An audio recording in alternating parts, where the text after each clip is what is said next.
The Red Pyramid, Chapter 34. Doughboy gives us a ride. I summoned Dad's magic toolkit out of the doo-wop and grabbed our legless little friend. Doughboy, we need to talk. Doughboy opened his wax eyes. Finally, you realize how stuffy it is in there? At least you've remembered that you need my brilliant guidance. Actually, we need you to become a coat, just for a while. His tiny mouth fell open. Do I look like an article of clothing? I am the Lord of all knowledge, the mighty... I smashed him into my pocket, wadded it up, threw it on the pavement, and stepped on it. Zia, what's that spell? She told me the words, and I repeated the chant. The coat inflated and hovered in front of me. It brushed itself off and ruffled its collar. If coats can look indignant, this one did. Sadie eyed it suspiciously. Can it drive a lorry with no feet for the pedals? Shouldn't be a problem, Zia said. It's a nice long coat. I sighed with relief. For a moment I imagined having to animate my pants, too. That could get awkward. Drive us to Phoenix, I told the coat. The coat made a rude gesture at me. Or at least it would have been a rude gesture if the coat had hands. Then it floated into the driver's seat. The cab was bigger than I'd thought. Behind the seat was a curtained area with a full-size bed, which Sadie claimed immediately. I'll let you and Zia have some quality time, she told me. Just the two of you and your coat. She ducked behind the curtain before I could smack her. The coat drove us west on I-10 as a bank of dark clouds swallowed the stars. The air smelled like rain. After a long time, Zia cleared her throat. Carter, I'm sorry about... I wish the circumstances were better. Yeah, I said. I guess you'll get in a lot of trouble with the house. I will be shunned, she said. My staff broken, my name blotted from the books. I'll be cast into exile, assuming they don't kill me. I thought about Zia's little shrine in the first gnome. All those pictures of her village and her family that she didn't remember. As she talked about getting exiled, she had the same expression on her face that she had worn then. Not regret or sadness. More like confusion. As if she herself couldn't figure out why she was rebelling or what the first gnome had meant to her. She'd said Iskander was like her only family. Now she had no one. You could come with us, I said. She glanced over. We were sitting close together, and I was very aware of her shoulder pressing against mine. Even with the reek of burned peppers on both of us, I could smell her Egyptian perfume. She had a dried chili stuck in her hair, and somehow that made her look even cuter. Sadie says my brain was just addled. Seriously, Sadie, I don't interrupt you this much when you're telling the story. Anyway, Zia looked at me sadly. Where would we go, Carter? Even if you defeat Seth and save this continent, what will you do? The house will hunt you down? The gods will make your life miserable? We'll figure it out, I promised. I'm used to traveling. I'm good at improvising. And Sadie's not all bad. I heard that. Sadie's muffled voice came through the curtain. And with you, I continued, with your magic, things would be easier. Zia squeezed my hand, which sent a tingle up my arm. You're kind, Carter. But you don't know me. Not really. I suppose Iskander saw this coming. What do you mean? Zia took her hand away, which kind of bummed me out. When Desjardins and I came back from the British Museum, Iskander spoke to me privately. He said I was in danger. He said he would take me somewhere safe, and her eyebrows knit together. That's odd. I don't remember. A cold feeling started gnawing at me. Wait, did he take you somewhere safe? I think so. She shook her head. No, he couldn't have, obviously. I'm still here. Perhaps he didn't have time. He sent me to find you in New York almost immediately. Outside, a light rain began to fall. The coat turned on our windshield wipers. I didn't understand what Zia had told me. Perhaps Iskander had sensed a change in Desjardins, and he was trying to protect his favorite student. But something else about the story bothered me. Something I couldn't quite put my finger on. Zia stared into the rain as if she saw bad things out there in the night. We're running out of time, she said. He's coming back. Who's coming back? She looked at me urgently. The thing I needed to tell you, the thing you need, it's Seth's secret name. The storm surged. Thunder crackled, and the truck shuddered in the wind.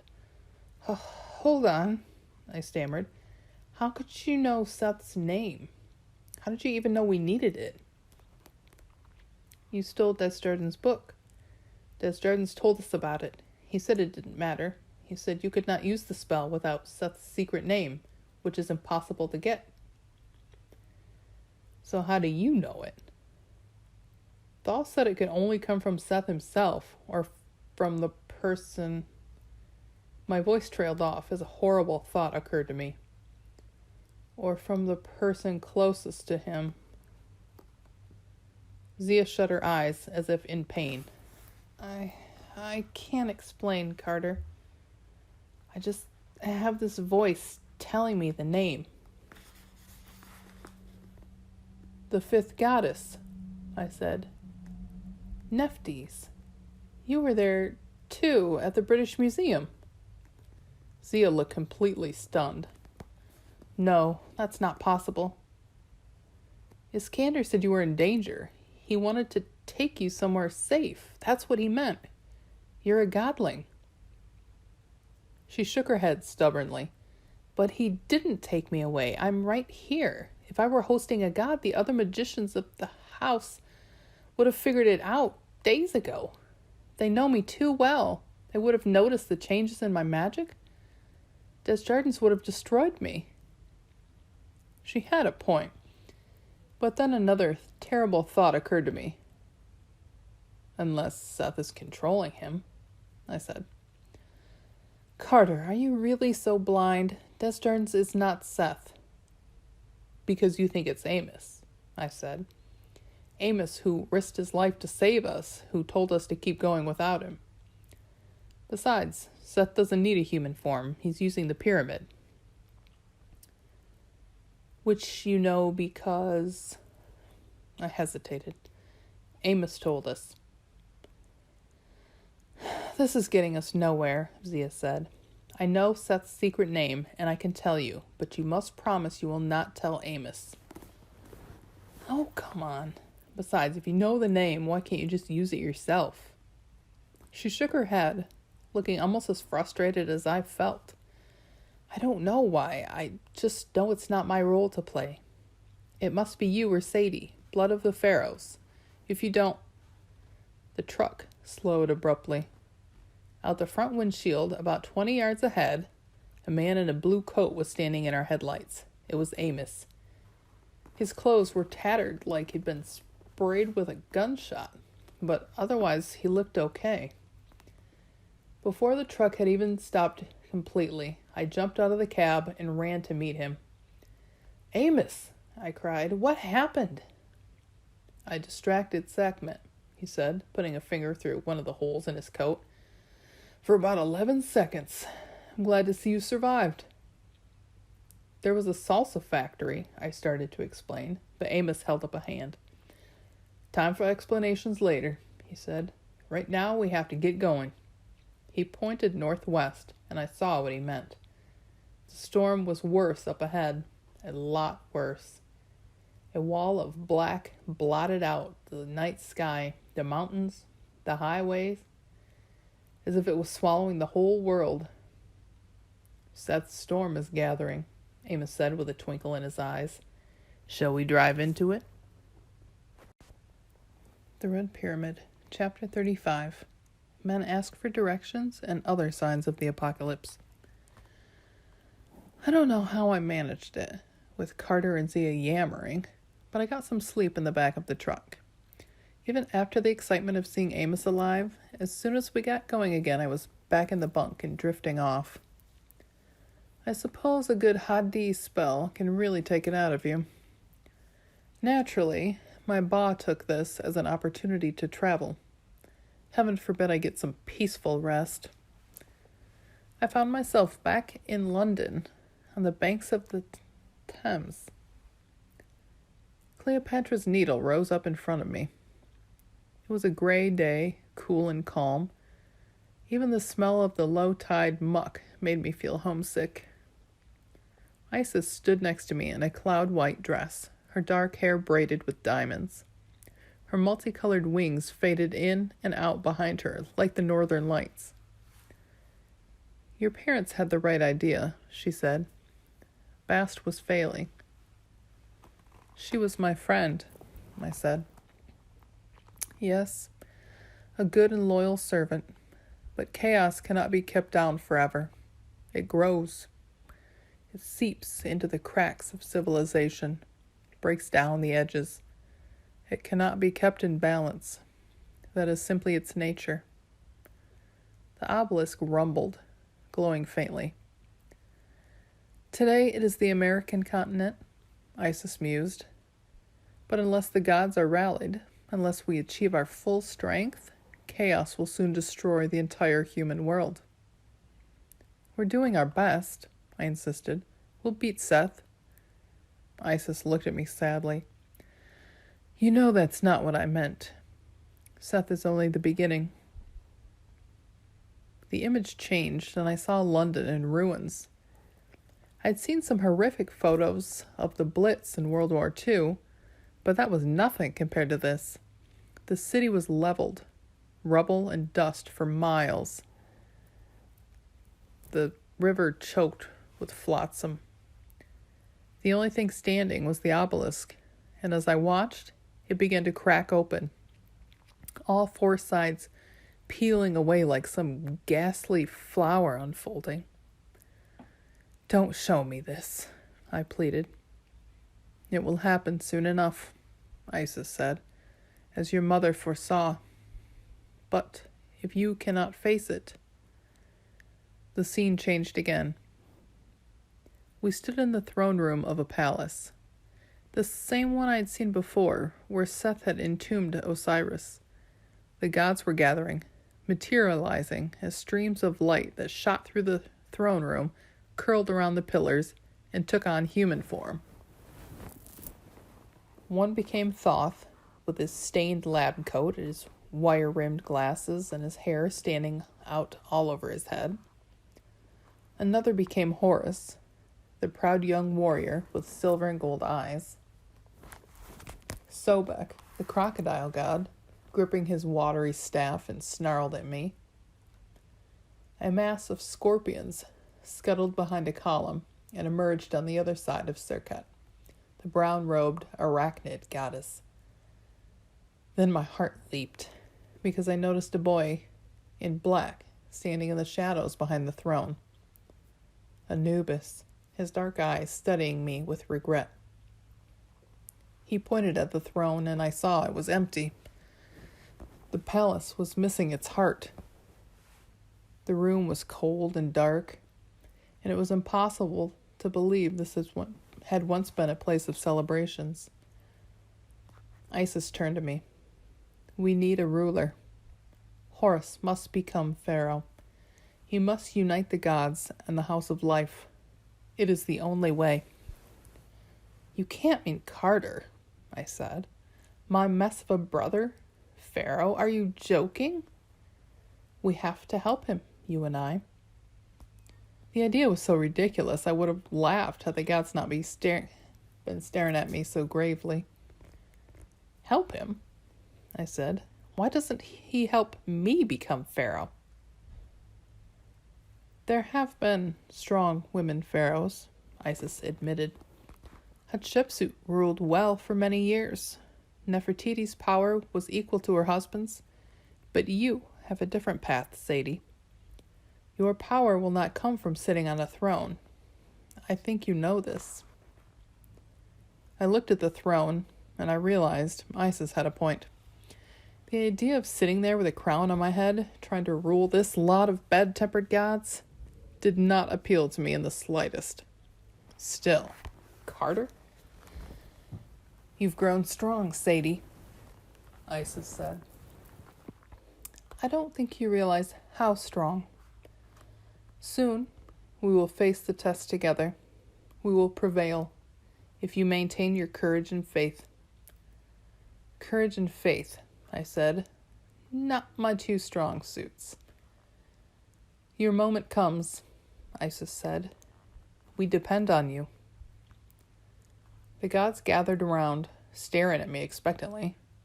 They began to crowd in, pressing so close I couldn't breathe, grabbing my arms, shaking me. I woke to find Zia poking my shoulder.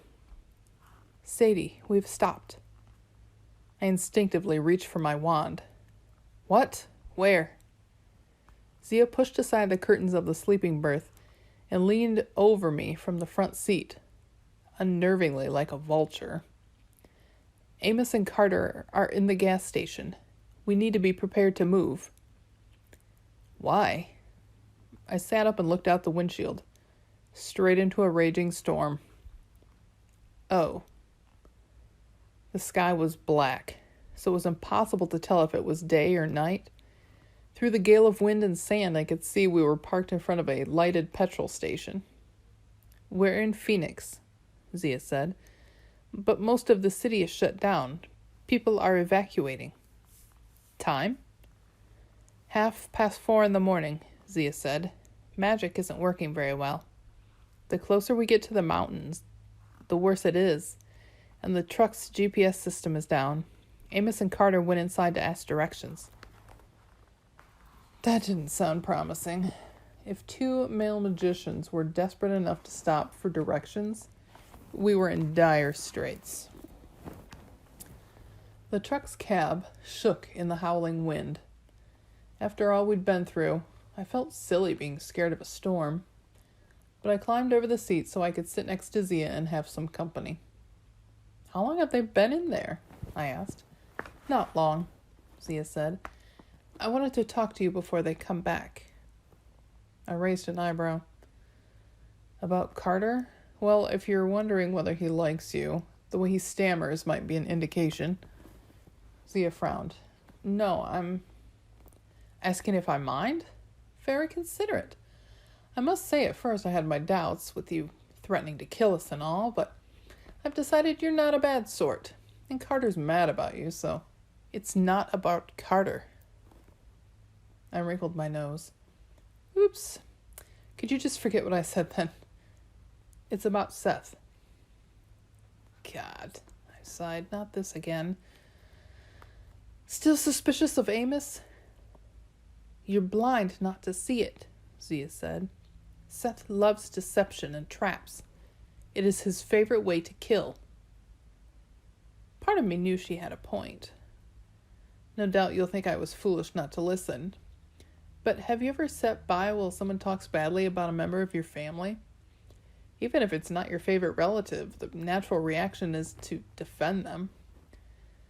At least it was for me, possibly because I didn't have that much family to begin with. Look, Zia, I can't believe Amos would... Amos wouldn't, Zia agreed. But Seth can bend the mind and control the body. I'm not a specialist on possession, but it was a very common problem in ancient times. Minor demons are difficult enough to dislodge. A major god. He's not possessed. He can't be. I winced. A sharp pain was burning in my palm, in the spot where I'd last held the feather of truth. But I wasn't telling a lie. I did believe Amos was innocent. Didn't I? Zia studied my expression. You need Amos to be all right. He is your uncle. You've lost too many family members. I understand that.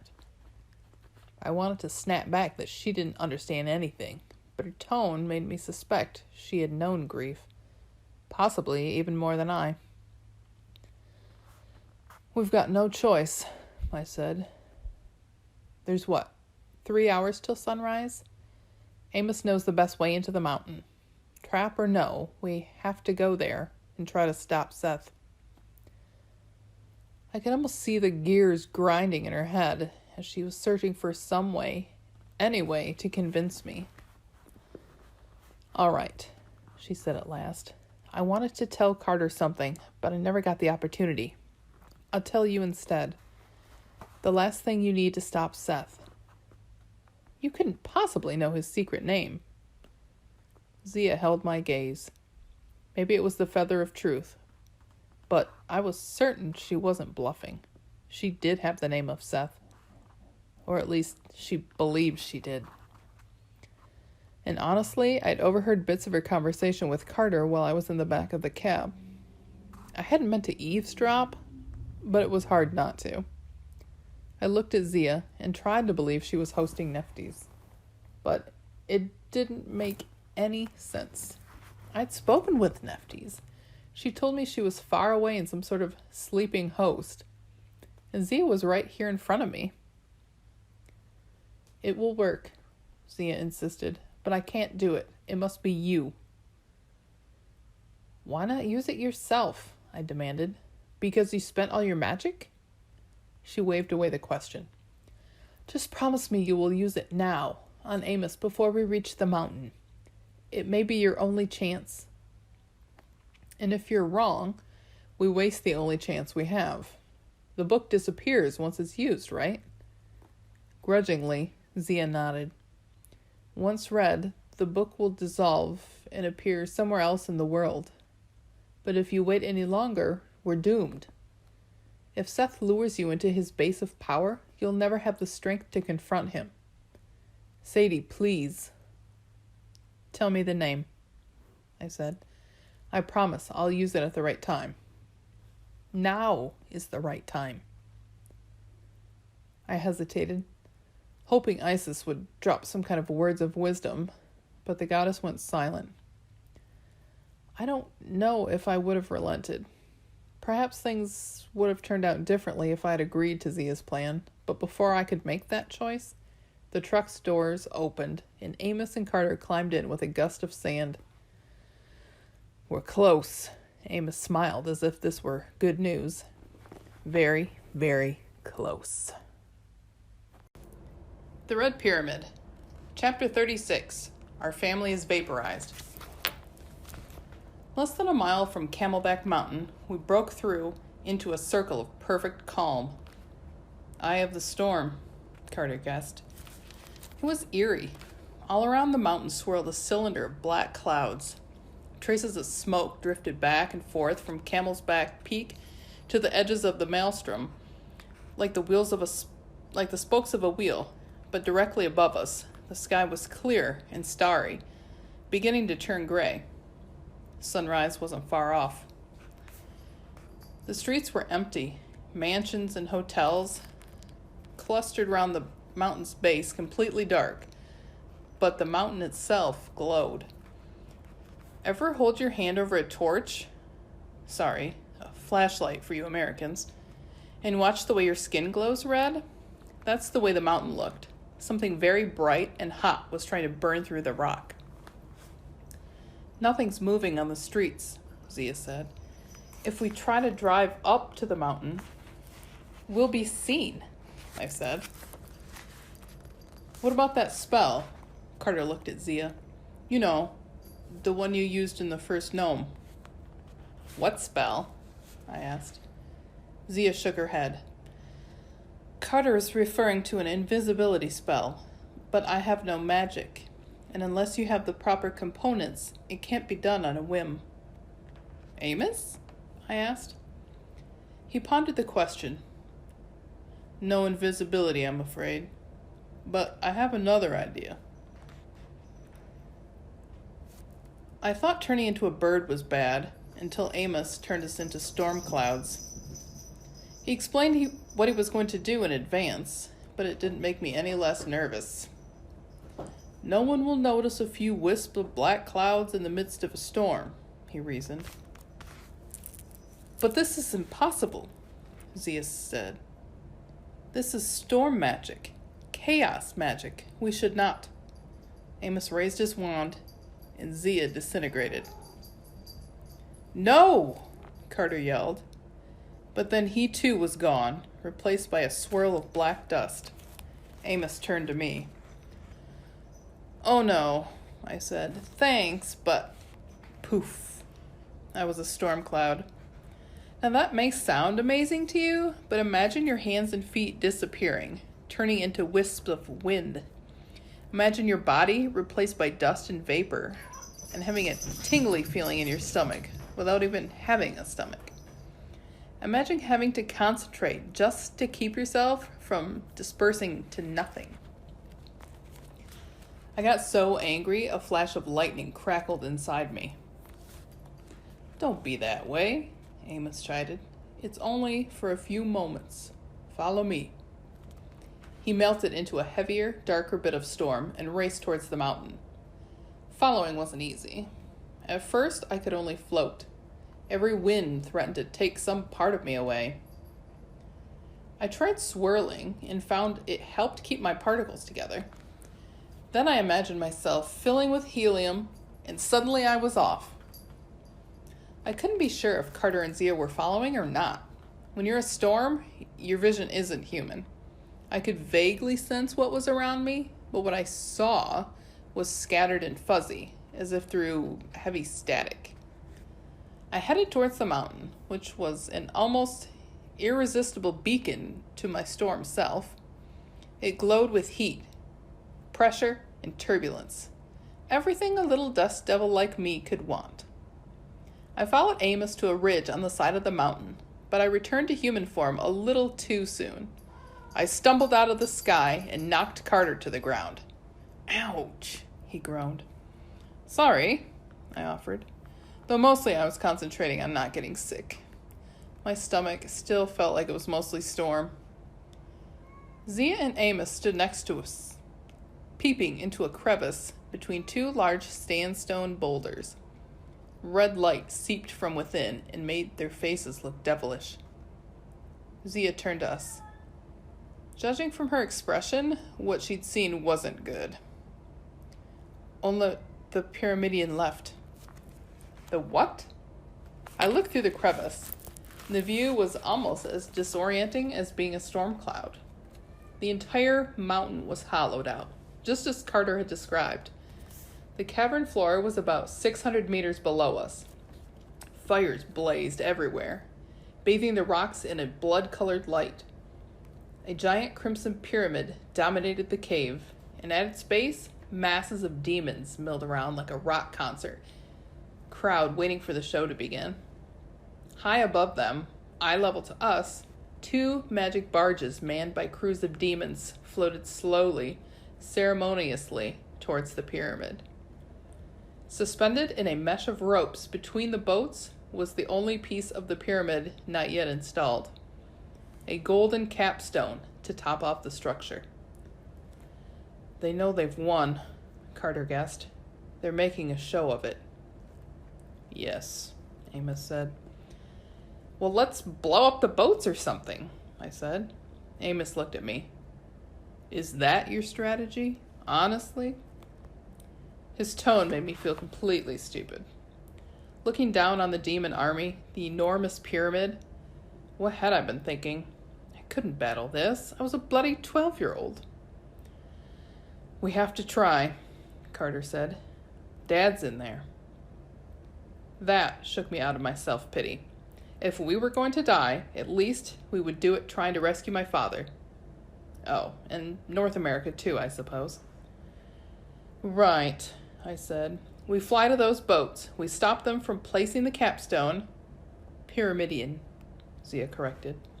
Whatever. Then we fly into the pyramid and find Dad. And when Seth tries to stop you? Amos asked.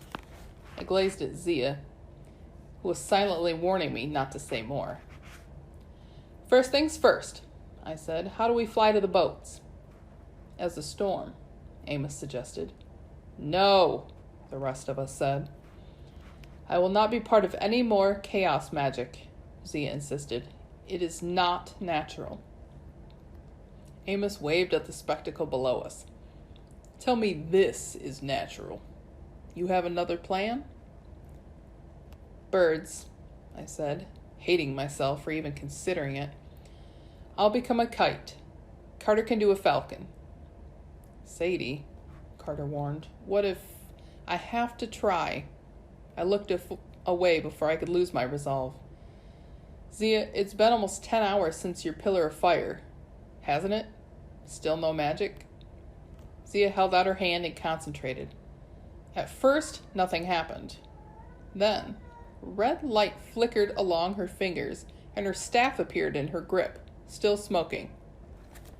Good timing, Carter said. Also bad timing, Amos observed. It means Desjardins is no longer pursued by the Pillar of Fire. He'll be here soon, and I'm sure he'll bring backup. More enemies for us. My magic will still be weak, Zia warned. I won't be much help in a fight, but I can perhaps manage to summon a ride. She brought out the vulture pendant she'd used at Luxor. Which leaves me, Amos said. No worries there. Let's meet on the left boat. We'll take that one out, then deal with the right. And let's hope for surprise. I wasn't in the mood to let Amos set our plans, but I couldn't find any fault with his logic. Right. We'll have to finish the boats off quickly, then head into the pyramid itself. Perhaps we can seal off the entrance or something. Carter nodded. Ready. At first, the plan seemed to go well. Turning into a kite was no problem. And to my surprise, once I reached the prow of the ship, I managed to turn into a human on the first try, my staff and wand ready. The only person more surprised was the demon right in front of me, whose switchblade head popped straight up in alarm. Before he could slice me or even cry out, I summoned wind from my staff and blew him off the side of the boat. Two of his brethren charged forward, but Carter appeared behind them, sword drawn, and sliced them into a pile of sand. Unfortunately, Zia was a bit less stealthy. A giant falcon with a girl hanging from its feet tends to draw attention. As she flew towards the boat, demons below pointed and yelled. Some threw spears that fell short of their mark. Zia's grand entrance did manage to distract the remaining two demons on our boat, however, which allowed Amos to appear behind them. He'd taken the form of a fruit bat, which brought back bad memories, but he quickly returned to human form and body slammed the demons, sending them tumbling into the air. Hold on, he told us. Zia landed just in time to grab the tiller. Carter and I grabbed the sides of the boat. I had no idea what Amos was planning, but after my last flying boat ride, I wasn't taking chances. Amos began to chant, pointing his staff towards the other boat, where the demons were just beginning to shout and point at us. One of them was tall and very thin, with black eyes and a disgusting face, like muscle with the skin peeled away. That's Seth's lieutenant, Carter warned. Face of horror. You! The demon screamed. Get them! Amos finished his spell. Smoke, he intoned. Instantly, the second boat evaporated into gray mist. The demons fell, screaming. The golden capstone plummeted until the lines attached to it, from our side, yanked taut, and our boat nearly flipped over. Canted sideways, we began to sink towards the cavern floor. Carter, cut the lines! I screamed. He sliced them with his sword and the boat leveled out, rising several meters in an instant and leaving my stomach behind. The Pyramidion crashed to the cavern floor with much crunching and squishing. I had the feeling we'd just made a nice stack of demon griddle cakes. So far so good, Carter noted, but as usual, he'd spoken too soon. Zia pointed below us. Look. All those demons who had wings, a small percentage, but still a good 40 or 50, had launched themselves towards us, filling the air like a swarm of angry wasps. Fly to the pyramid, Amos said. I'll distract the demons. The pyramid's entrance, a simple doorway between two columns at the base of the structure, was not far from us. It was guarded by a few demons, but most of Seth's forces were running toward our boat, screaming and throwing rocks, which tended to fall back down and then hit them. But no one says demons are bright. There are too many, I argued. Amos, they'll kill you. Don't worry about me, he said grimly. Seal the entrance behind you. He pushed me over the side, giving me no choice but to turn into a kite. Carter in falcon form was already spiraling towards the entrance, and I could hear Zia's vulture flapping its great wings behind us. I heard Amos yell, "For Brooklyn!" It was an odd battle cry. I glanced back, and the boat burst into flames. It began drifting away from the pyramid and down towards the army of monsters. Fireballs shot from the boat in all directions as pieces of the hull crumbled away. I didn't have time to marvel at Amos's magic, or worry what happened to him. He distracted many of the demons with his pyrotechnics, but some noticed us.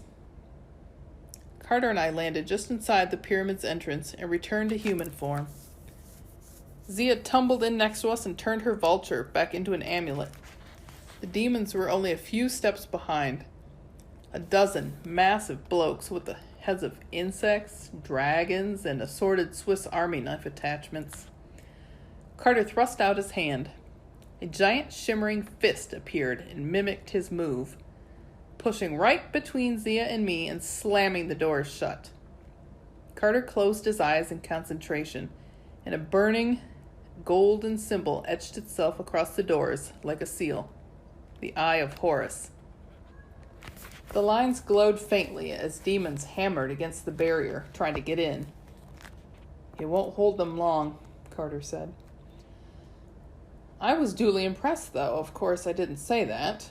Looking at the sealed doors, all I could think about was Amos, out there on a burning boat, surrounded by an evil army.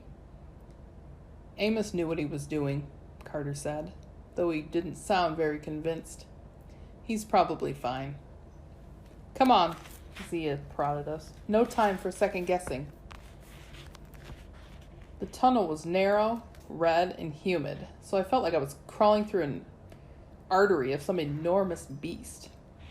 We made our way single file as the tunnel sloped at about 40 degrees, which would have made a lovely water slide, but wasn't so good for stepping carefully. The walls were decorated with intricate carvings, like most Egyptian walls we'd seen, but Carter obviously didn't like them. He kept stopping, scowling at the pictures. "What?" I demanded, after the 5th or 6th time. "These aren't normal tomb drawings," he said. "No afterlife pictures, no pictures of the gods." Zia nodded. "This pyramid is not a tomb. It is a platform, a body to contain the power of Seth. All these pictures are to increase chaos and make it reign forever." As we kept walking, I paid more attention to the carvings, and I saw what Zia meant. The pictures showed horrible monsters, scenes of war, cities such as Paris and London in flames, full-color portraits of Seth and the Seth animal tearing into modern armies, scenes so gruesome no Egyptian would ever commit them to stone.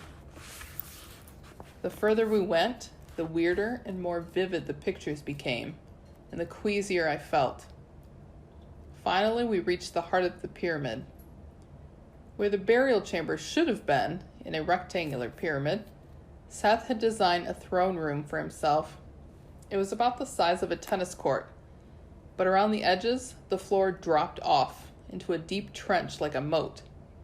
Far, far below, red liquid bubbled. Blood, lava, evil ketchup. None of the possibilities were good.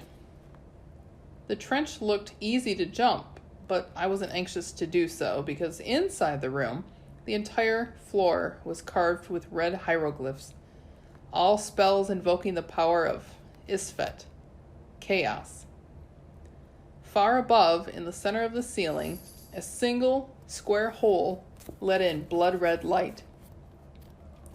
Otherwise, there seemed to be no exits. Along either wall crouched 4 obsidian statues of the Seth animal, their faces turned towards us with pearl teeth bared and emerald eyes glittering. But the worst part was the throne itself.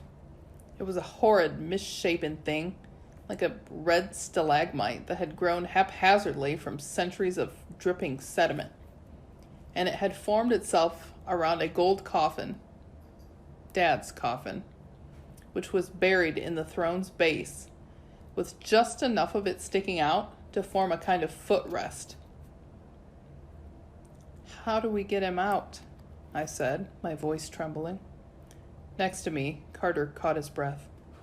"Amos?" I followed his gaze up to the glowing red vent in the middle of the ceiling. A pair of legs dangled from the opening. Then Amos dropped down, opening his cloak like a parachute so that he floated to the floor. His clothes were still smoking, his hair dusted with ash. He pointed his staff towards the ceiling and spoke a command. The shaft he'd come through rumbled, spilled dust and rubble, and the light was abruptly cut off. Amos dusted off his clothes and smiled at us. "That should hold them off for a while." "How did you do that?" I asked. He gestured for us to join him in the room. Carter jumped the trench without hesitation. I didn't like it, but I wasn't going to let him go without me. So I hopped the trench too. Immediately I felt even queasier than before, as if the room were tilted, throwing my senses off balance. Zia came over last, eyeing Amos carefully. "You should not be alive," she said. Amos chuckled. "Oh, I've heard that before. Now, let's get down to business." "Yes." I stared at the throne. "How do we get the coffin out?" "Cut it?" Carter drew his sword, but Amos held up his hand. "No, children, that's not the business I mean. I made sure no one will interrupt us. Now it's time we talked." A cold tingle started up my spine. "Talked?" Suddenly Amos fell to his knees and began to convulse. I ran towards him, but he looked up at me, his face raked with pain. His eyes were molten red. "Run," he groaned. He collapsed, and red steam issued from his body. "We have to go." Zia grabbed my arm. "Now." But I watched, frozen in horror, as the steam rose from Amos's unconscious form and drifted towards the throne, slowly taking the shape of a seated man, a red warrior in fiery armor, with an iron staff in his hand, and the head of a canine monster. "Oh dear," Seth laughed. "I suppose Zia gets to say, 'I told you so.'" The Red Pyramid, Chapter 37, Leroy Gets His Revenge. Maybe I'm a slow learner, okay? Because it wasn't until that moment, facing the god Seth in the middle of his throne room, in the heart of an evil pyramid with an army of demons outside and the world about to explode, that I thought, coming here was a really bad idea. Seth rose from his throne. He was red-skinned and muscular, with fiery armor and a black iron staff. His head shifted from bestial to human. One moment he had the hungry stare and slavering jaws of my old friend Leroy, the monster from the DC airport. The next he had sandy hair and a handsome but harsh face, with intelligent eyes that sparkled with humor and a cruel, crooked mouth. He kicked our uncle out of the way, and Amos groaned, which at least meant he was alive. I was clenching my sword so tight the blade trembled. Zia was right. I said. You possessed Amos. Seth spread his hands, trying to look modest. Well, it wasn't a full possession. Gods can exist in many places at once, Carter. Horace could tell you that if he was being honest. I'm sure Horace has been looking out for a nice war monument to occupy, or a military academy somewhere. Anything with that scrawny little form of yours. Most of my being has now transferred to this magnificent structure. He swept his arm proudly around the throne room, but a sliver of my soul was quite enough to control Amos Kane. He held out his pinky, and a wisp of red smoke snaked toward Amos, sinking into his clothes. Amos arched his back like he'd been hit by lightning. "Stop it!" I yelled. I ran toward Amos, but the red mist had already dissipated. Our uncle's body went slack. Seth dropped his hand as if bored with the attack. "Not much left, I'm afraid." Amos fought well. He was very entertaining, demanding much more of my energy than I had anticipated. That chaos magic, that was his idea. He tried his best to warn you, to make it obvious I was controlling him. The funny thing is, I forced him to use his own magic reserves to pull off those spells. He almost burned out his soul trying to send you those warning flares. Turn you into a storm? Please, who does that anymore? "You're a beast," Sadie shouted. Seth gasped in mock surprise. "Really? Me?" Then he roared with laughter as Sadie tried to drag Amos out of harm's way. "Amos was in London that night," I said, hoping to keep his attention on me. "He must have followed us to the British museums. And you've been controlling him ever since. Desjardins was never your host." "Oh, that commoner? Please," Seth sneered. "We always prefer Blood of the Pharaohs, as I'm sure you've heard. But I did love fooling you. I thought the bonsoir was an especially nice touch. You knew my ba was there, watching. You forced Amos to sabotage his own house so your monsters could get in. You made him walk into an ambush. Why didn't you just have him kidnap us?" Seth spread his hands. "As I said, Amos put up a good fight. There were certain things I could not make him do without destroying him completely, and I didn't want to ruin my new plaything quite so soon." Anger burned inside me. Amos's odd behavior finally made sense. Yes, he had been controlled by Seth, but he'd been fighting it all the way. The conflict I'd felt in him had been his attempt to warn us. He'd almost destroyed himself trying to save us, and Seth had thrown him aside like a broken toy. "Give me control," Horace urged. "We will avenge him." "I got this," I said. "No," Horace said. "You must let me. You are not ready." Seth laughed as if he could sense our struggle. "Oh, poor Horace. Your host needs training wheels. You seriously expect to challenge me with that?" For the first time, Horace and I had the same feeling at exactly the same moment. Rage. Without thinking, we raised our hand, extending our energy towards Seth. A glowing fist slammed into him, and the red god flew backward with such force he cracked a column, which tumbled down on top of him. For a heartbeat, the only sound was the trickle of dust and debris. Then out of the rumble came a deep howl of laughter. Seth rose from the ruins, tossing aside a huge chunk of stone. "Nice," he roared. "Completely ineffective, but nice. It will be a pleasure chopping you to bits, Horace, as I did your father before you. I will entomb you all in this chamber to increase my storm. All 4 of my precious siblings, and the storm will be large enough to envelop the world." I blinked, momentarily losing my focus. 4? Oh, yes. Seth's eyes drifted to Zia, who had quietly retreated to one side of the room.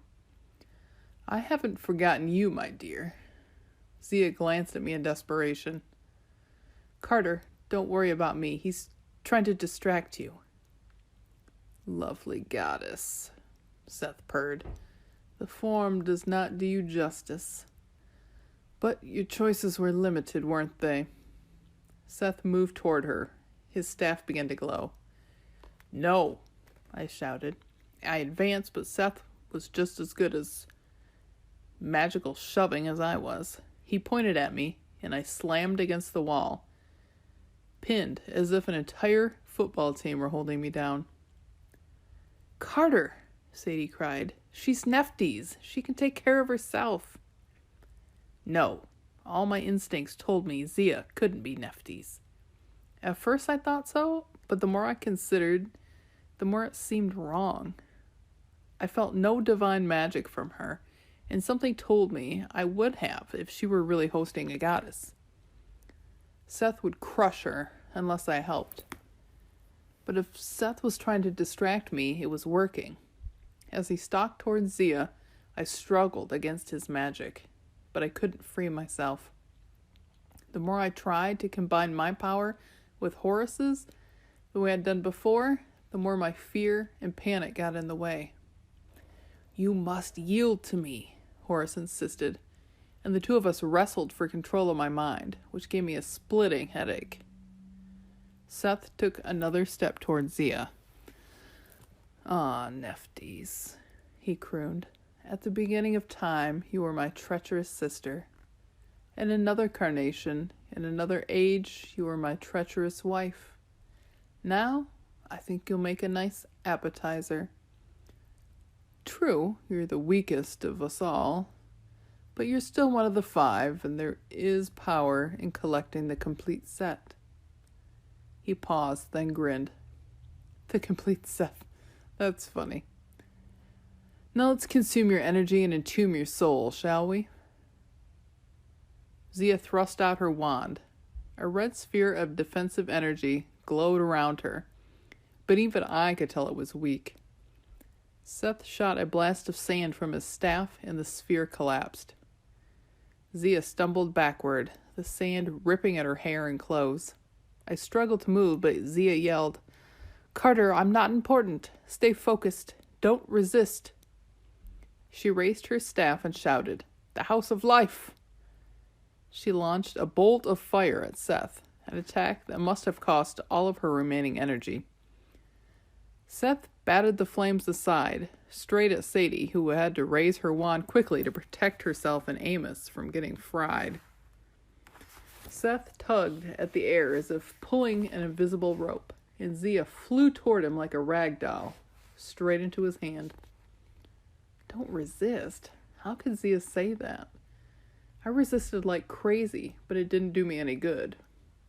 All I could do was stare helplessly as Seth lowered his face to Zia's and examined her.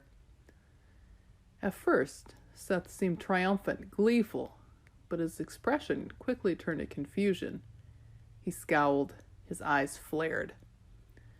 What trick is this? He growled. Where have you hidden her? You will not possess her, Zia managed, her breath choked off by his grip. Someone is at the Meaford front door. Where is she? He threw Zia aside. She slammed against the wall and would have slid into the moat, but Sadie yelled, Wind! And a gust of air lifted Zia's body just enough for her to tumble onto the floor. Sadie ran over and dragged her away from the glowing trench. Seth roared. Is this your trickery, Isis? He sent another blast of sandstorm against them, but Sadie held up her wand. The storm met a shield of force that deflected the wind around it.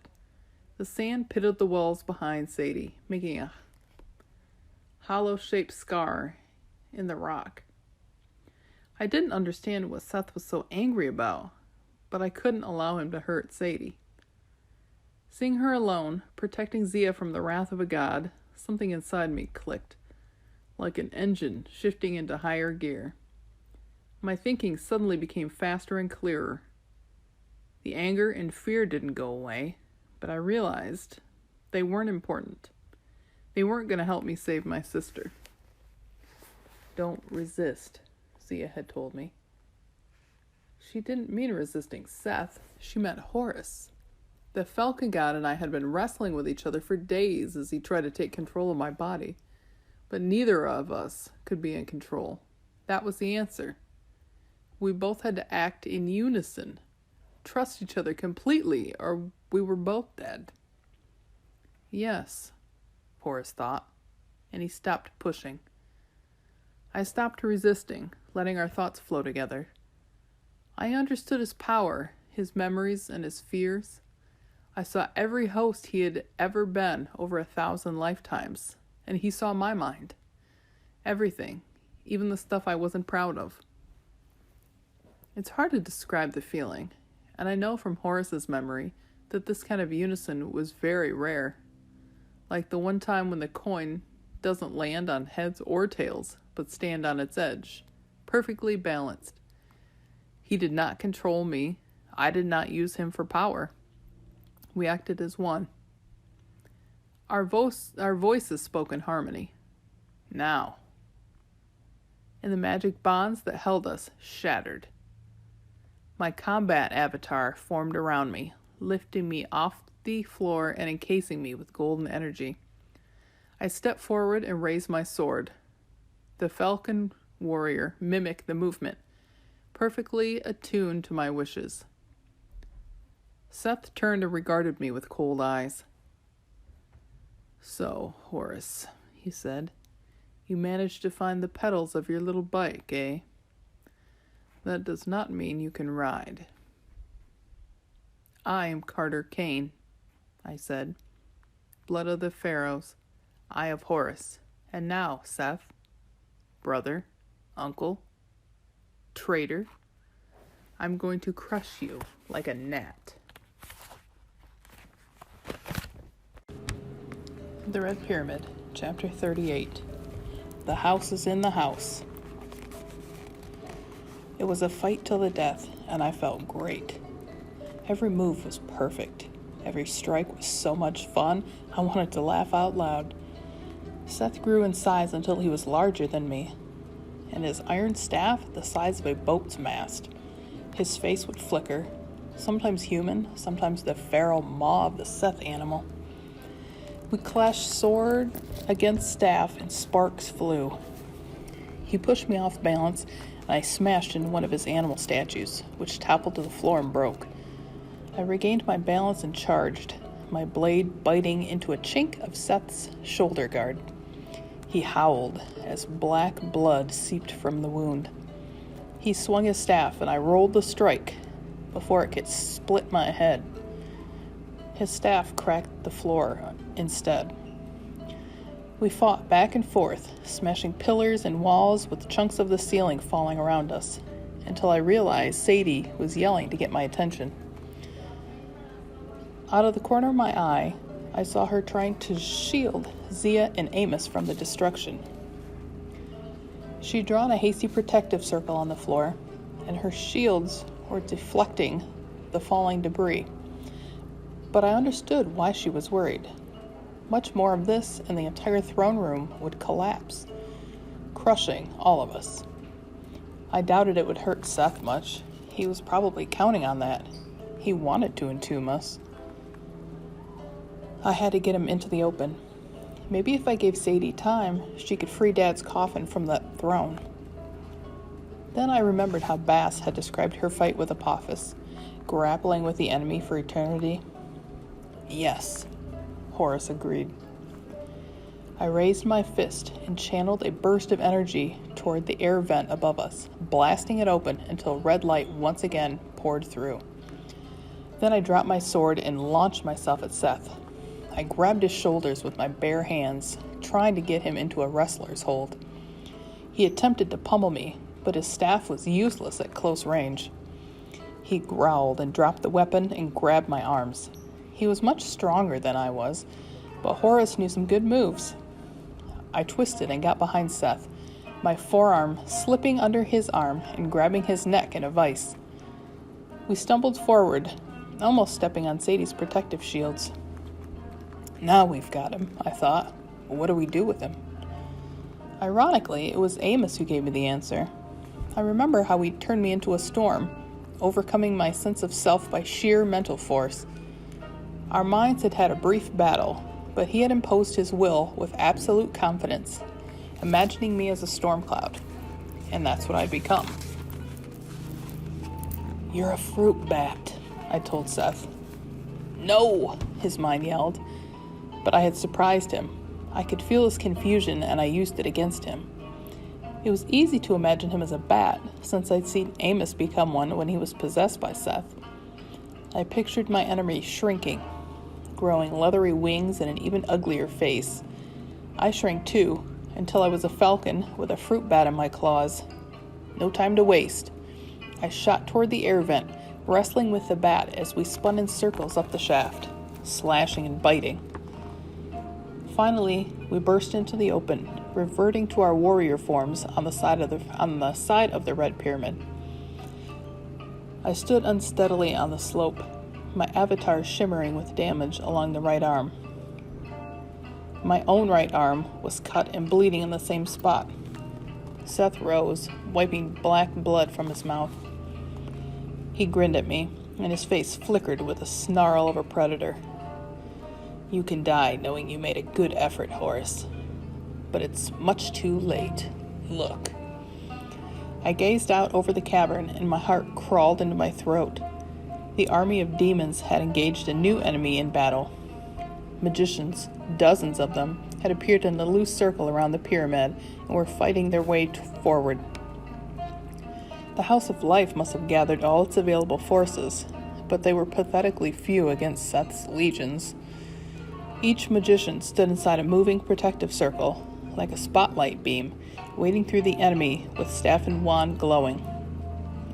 Flames, lightning, and tornadoes ripped through the demon host. I spotted all kinds of summoned beasts. Lions, serpents, sphinxes, and even some hippos charging through the enemy like tanks. Here and there, hieroglyphs glowed in the air, causing explosions and earthquakes that destroyed Seth's forces. But more demons just kept coming, surrounding the magicians in deeper and deeper ranks. I watched as one magician was completely overwhelmed, his circle broken in a flash of green, and he went under the enemy wave. This is the end of the house, Seth said with satisfaction. They cannot prevail as long as my pyramid stands. The magicians seemed to know this. As they got closer, they sent fiery comets and bolts of lightning towards the pyramid, but each blast dissipated harmlessly against its stone slopes, consumed in the red haze of Seth's power. Then I spotted the golden capstone. 4 snake-headed giants had retrieved it and were carrying it slowly but steadily through the melee. Seth's lieutenant, Face of Horror, shouted orders to them, lashing them with a whip to keep them moving. They pressed forward until they reached the pyramid's base and began to climb. I charged towards them, but Seth intervened in an instant, placing himself in my path. I don't think so, Horace, he laughed. You won't ruin this party. We both summoned our weapons to our hands and fought with a renewed ferocity, slicing and dodging. I brought my sword down in a deadly arc, but Seth ducked aside and my blade hit stone, sending a shockwave through my whole body. Before I could recover, Seth spoke a word. Hawi. Strike. The hieroglyph exploded in my face and sent me tumbling down the side of the pyramid. When my vision cleared, I saw a Face of Horror and the snake-headed giants far above me, lugging their golden load up the side of the monument, only a few steps from the top. No, I muttered. I tried to rise, but my avatar form was sluggish. Then out of nowhere, a magician catapulted into the midst of the demons and unleashed a gale of wind. Demons went flying, dropping the capstone, and the magician struck it with his staff, stopping it from sliding. The magician was Desjardins. His forked beard and robes and leopard skin cape were singed with fire, and his eyes were full of rage. He pressed his staff against the capstone, and its golden shape began to glow. But before Desjardins could destroy it, Seth rose up behind him and swung his iron rod like a baseball bat. Desjardins tumbled, broken and unconscious, all the way down the pyramid, disappearing into the mob of demons. My heart twisted. I'd never liked Desjardins, but no one deserved a fate like that. "Annoying," Seth said, "but not effective. This is what the House of Life has reduced itself to, eh, Horace?" I charged up the slope, and again our weapons clanged together.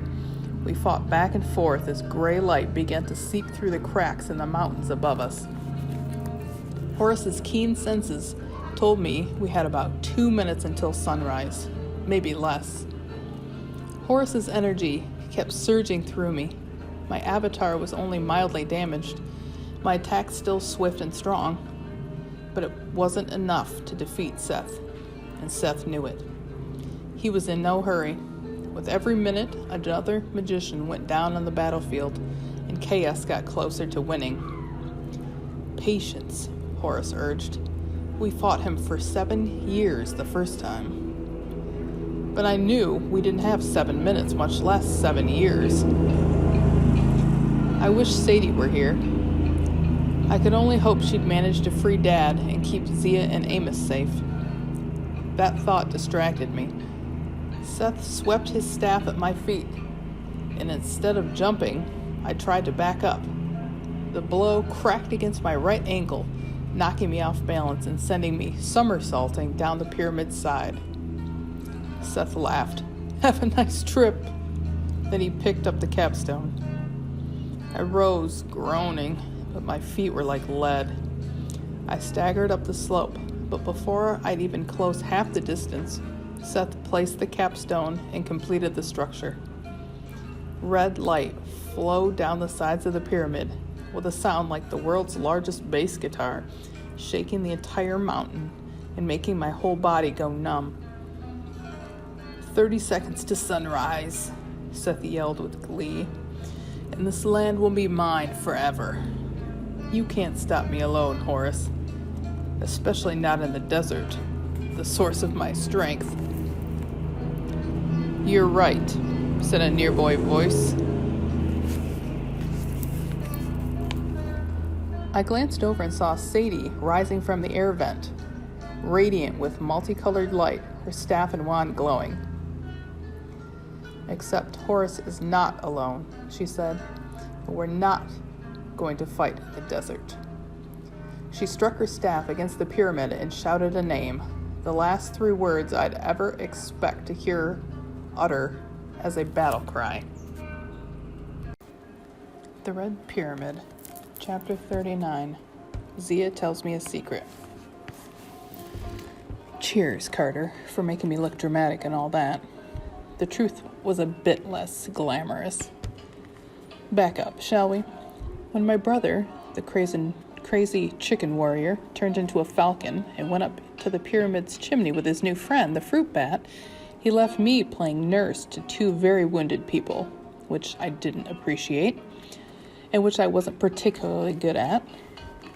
Poor Amos's wounds seemed more magical than physical. He didn't have a mark on him, but his eyes were rolled up in his head and he was barely breathing. Steam curled from his skin when I touched his forehead, so I decided it best to leave him for the moment. Zia was another story. Her face was deathly pale, and she was bleeding from several nasty cuts on her leg. One of her arms was twisted at a bad angle.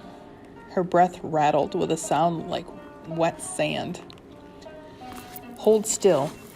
I ripped some cloth from the hem of my pant leg and tried to bind her leg. "Maybe there's some healing magic or... Sadie." She gripped my wrist feebly. "No time. Listen. If we can stop the bleeding, his name. You need his name." "But you're not Nephtes. Seth said so." She shook her head. "A message. I speak with her voice. The name, Evil Day. Seth was born, and it was an evil day. True enough, I thought, but could that really be Seth's secret name? What Zia was talking about, not being Nephtes, but speaking with her voice, it made no sense. Then I remembered the voice at the river. Nephtes had said she would send a message, and Anubis had made me promise I would listen to Nephtes. I shifted uncomfortably. Look, Zia. Then the truth hit me in the face. Some things Iskander had said, some things Thoth had said, they all clicked together. Iskander had wanted to protect Zia. He told me if he'd realized Carter and I were godlings sooner, he could have protected us as well as someone, as well as Zia. Now I understood how he'd try to protect her. Oh, God, I stared at her. That's it, isn't it? She seemed to understand, and she nodded. Her face contorted with pain, but her eyes remained as fierce and insistent as ever. Use the name. Bend Seth to your will. Make him help. Help? He just tried to kill you, Zia. He's not the helping type. Go. She tried to push me away. Flames sputtered weakly from her fingers. Carter needs you. That was the one thing she might have said to spur me on. Carter was in trouble. I'll be back then, I promised. Don't go anywhere. I stood and stared at the hole in the ceiling, dreading the idea of turning into a kite again. Then my eyes fixed on Dad's coffin, buried in the red throne. The sarcophagus was glowing like something radioactive, heading for meltdown. If I could only break the throne. Seth must be dealt with first, Isis warned. But if I can free Dad, I stepped towards the pyramid. No, Isis warned. What you might see is too dangerous. What are you talking about? I thought irritably. I put my hand on the golden coffin.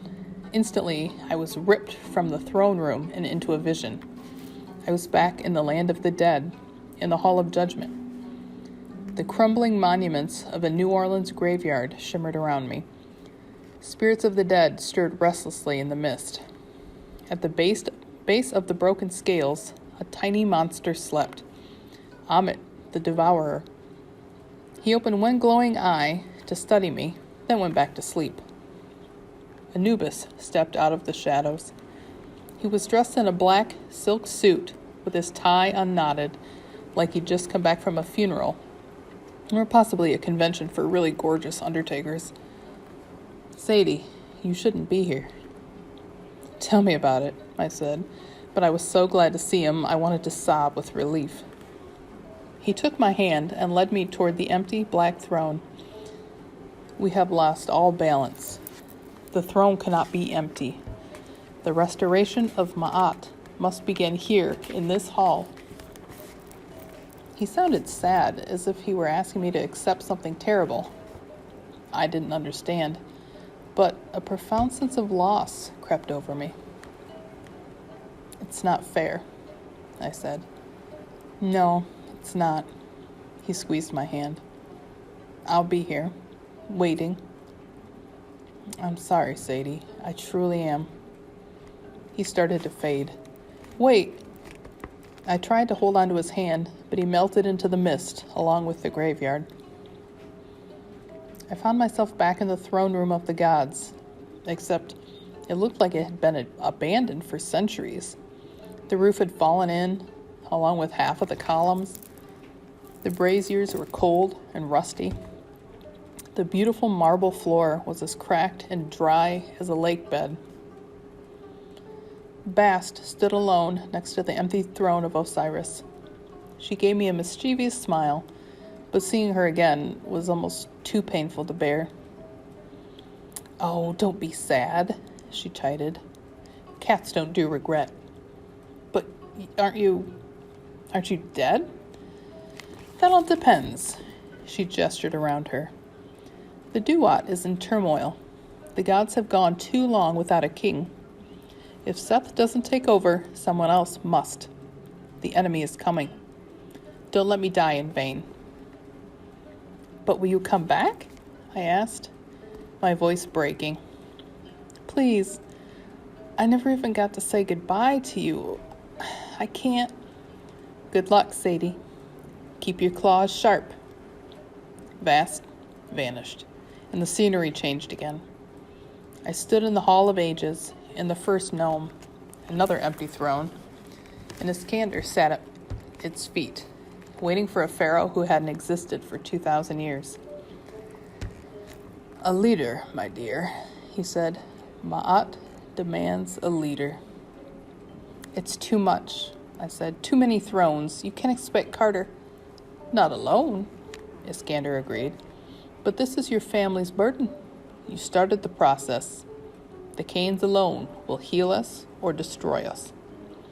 "I don't know what that means."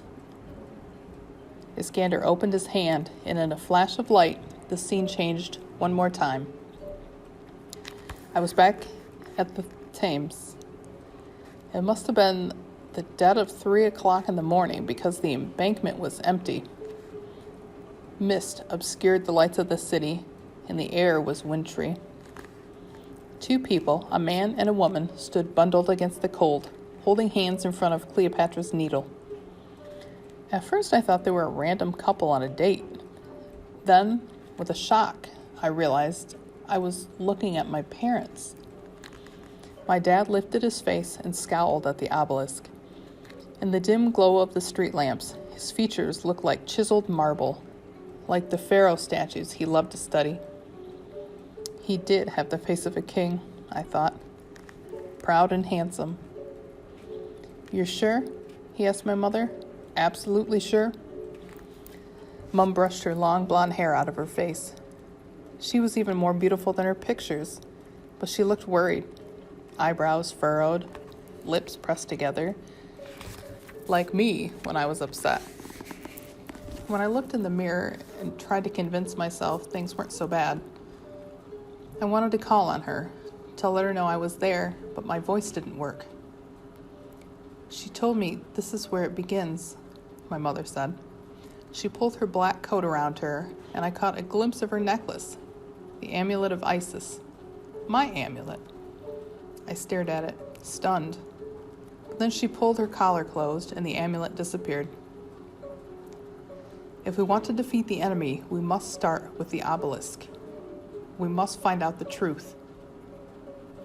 My father frowned uneasily. He'd drawn a protective circle around them, blue chalk lines on the pavement. When he touched the base of the obelisk, the circle began to glow. "I don't like it," he said. "Won't you call her for help?" "No," my mother insisted. "I know my limits, Julius. If I tried it again..." My heart skipped a beat. Iskander's words came back to me. She saw things that made her seek advice from unconventional places. I recognized the look in my mother's eyes, and I knew. My mother had communed with Isis. "Why didn't you tell me?" I wanted to scream. My father summoned his staff and wand. "Ruby, if we fail..." "We can't fail," she insists. "The world depends on it." They kissed one last time, as if sensing they were saying goodbye. Then they raised their staffs and wands and began to chant. Cleopatra's Needle glowed with power. I yanked my hand away from the sarcophagus. My eyes stung with tears. "You knew my mother," I shouted at Isis. "You encouraged her to open that obelisk. You got her killed." I waited for her to answer. Instead, a ghostly image appeared in front of me. A projection of my father, shimmering in the light of the golden coffin. "Sadie," he smiled. His voice sounded tinny and hollow, the way it used to on the phone when he'd call me from far away, from Egypt or Australia or God knows where. "Don't blame Isis for your mother's fate. None of us understood exactly what would happen. Even your mother could only see bits and pieces of the future. But when the time came, your mother accepted her role. It was her decision." "To die?" I demanded. Isis should have helped her. You should have helped her. I hate you.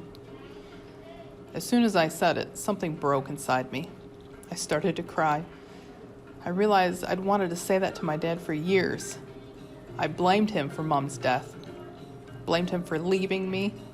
But now that I'd said it, all that anger drained out of me, leaving me nothing but guilt. I'm sorry, I sputtered. I didn't... Don't apologize, my brave girl. You have every right to feel that way. You had to get it out. What you're about to do, you have to believe it's for the right reasons, not because you resent me. I don't know what you mean. He reached out to brush a tear from my cheek, but his hand was just a shimmer of light. Your mother was the first in many centuries to communicate with Isis. It was dangerous, against the teaching of the house. But your mother was a diviner. She had a premonition that chaos was rising. The house was failing. We needed the gods. Isis could not cross the duat. She could barely manage a whisper, but she told us what she could about their imprisonment. She counseled Ruby on what must be done. The gods could rise again, she said, but it would take many hard sacrifices. We thought the obelisk would release all the gods, but that was only the beginning. Isis could have given Mom more power, or at least Bast. Bast offered... No, Sadie. Your mother knew her limits. If she had tried to host the god fully, use the divine power, she would have been consumed, or worse. She freed Bast and used her own power to seal the breach with her life. She bought you some time. Me? But you and your brother have the strongest blood of any Cain in 3,000 years. Your mother studied the lineage of the pharaohs. She knew this to be true. You have the best chance at relearning the old ways and healing the breach between magicians and gods. Your mother began the stirring. I unleashed the gods from the Rosetta Stone, but it will be your job to restore Ma'at. You can help, I insisted, once we free you. Sadie, he said forlornly, when you become a parent, you may understand this. One of my hardest jobs as a father, one of my greatest duties, was to realize that my own dreams, my own goals and wishes are secondary to my children's. Your mother and I have set the stage, but it is your stage. The pyramid is designed to feed chaos. It consumes the power of other gods and makes Seth stronger. I know. If I break the throne, maybe open the coffin, you might save me, Dad conceded. But the power of Osiris, the power inside me, would be consumed by the pyramid. It would only hasten the destruction and make Seth stronger. The pyramid must be destroyed. All of it. And you know how that must be done. I was about to protest that I didn't know, but the feather of truth kept me honest. The way was inside me. I'd seen it in Isis's thoughts. I'd known what was coming ever since Anubis asked me that impossible question. To save the world, would you sacrifice your father? I don't want to, I said. Please. Osiris must take the throne, my father said. Through death, life. It is the only way. May Ma'at guide you, Sadie. I love you. And with that, his image dissipated. Someone was calling my name. I looked back and saw Zia trying to sit up, clutching weakly at her wand. Sadie, what are you doing? All around us, the room was shaking. Cracks split the walls as if a giant were using the pyramid as a punching bag. How long had I been in a trance? I wasn't sure, but I was out of time. I closed my eyes and concentrated. The voice of Isis spoke almost immediately. Do you see now? Do you understand why I could not say more? Anger built inside me, but I forced it down. We'll talk about that later. Right now, we have a god to defeat.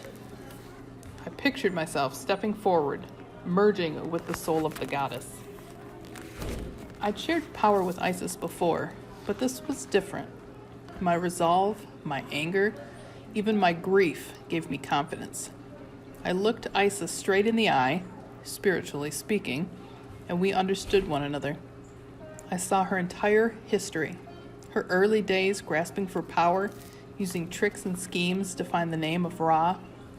I saw her wedding with Osiris, her hopes and dreams for a new empire. Then I saw those dreams shattered by Seth. I felt her anger and bitterness, her fierce pride and protectiveness for her young son, Horus. And I saw the pattern of her life repeating itself over and over again through the ages, through 1,000 different hosts. Gods have great power, Iskander had said, but only humans have creativity, the power to change history. I also felt my mother's thoughts, like an imprint on the goddess's memory. Ruby's final moments and the choice she'd made. She'd given her life to start a chain of events, and the next move was mine. Sadie, Zia called again, her voice weakening. I'm fine, I said. I'm going now.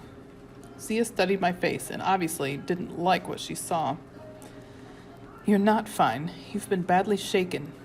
Fighting Seth in your condition would be suicide. Don't worry, I said. We have a plan. With that, I turned into a kite and flew up the air shaft towards the top of the pyramid. The Red Pyramid, Chapter 40. I ruin a rather important spell. I found that things weren't going well upstairs. Carter was a crumpled heap of chicken warrior on the slope of the pyramid.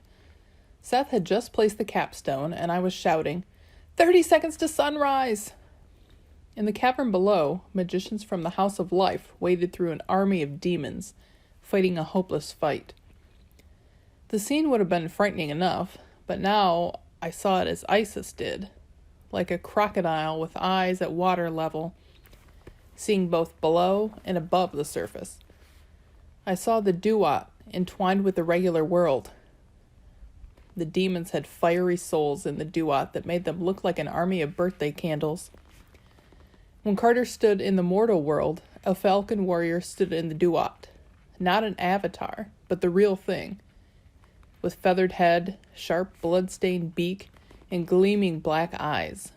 His sword rippled with golden light.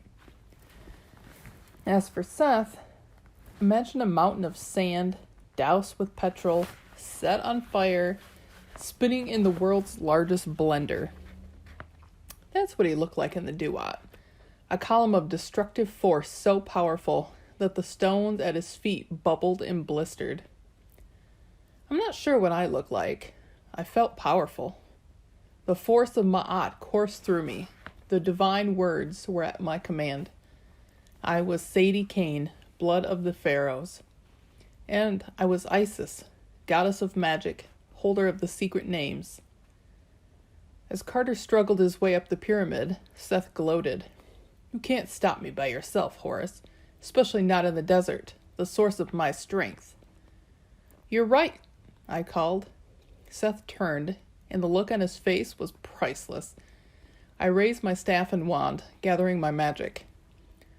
Except that Horus is not alone, I said, and we're not going to fight you in the desert. I slammed my staff against a stone and shouted, Washington, D.C. The pyramid shook. For a moment, nothing else happened. Seth seemed to realize what I was doing. He let out a nervous laugh.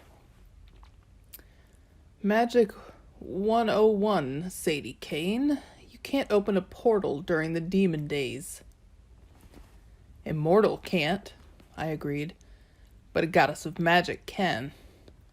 Above us, the air crackled with lightning. The top of the cavern dissolved into a churning vortex of sand as large as the pyramid. Demons stopped fighting and looked up in horror. Magicians stammered mid-spell, their faces slack with awe. The vortex was so powerful that it ripped blocks off the pyramid and sucked them into the sand.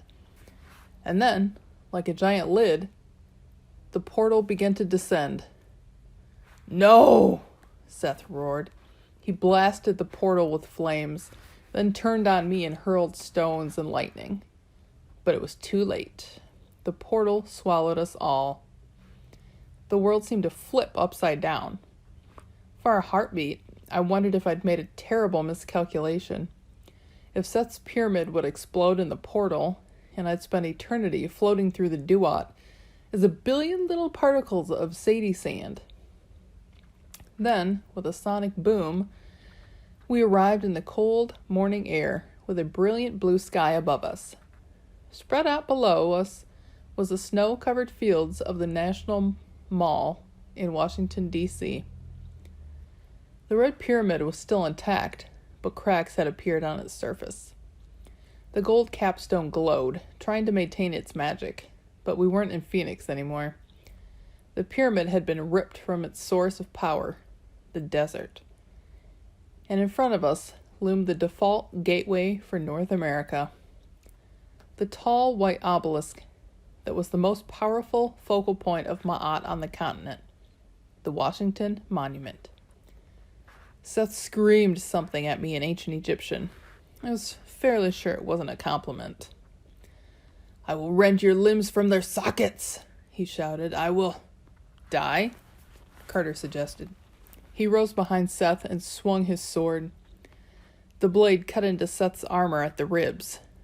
Not a killing blow, but enough to knock the red god off balance and send him tumbling down the side of his pyramid. Carter bounded after him, and in the duat I could see arcs of white energy pulsing from the Washington Monument to the Horus avatar, charging it with new power. "The book, Sadie!" Carter shouted as he ran. "Do it now!" I must have been dazed from summoning the portal, because Seth understood what Carter was saying a lot faster than I did. "No!"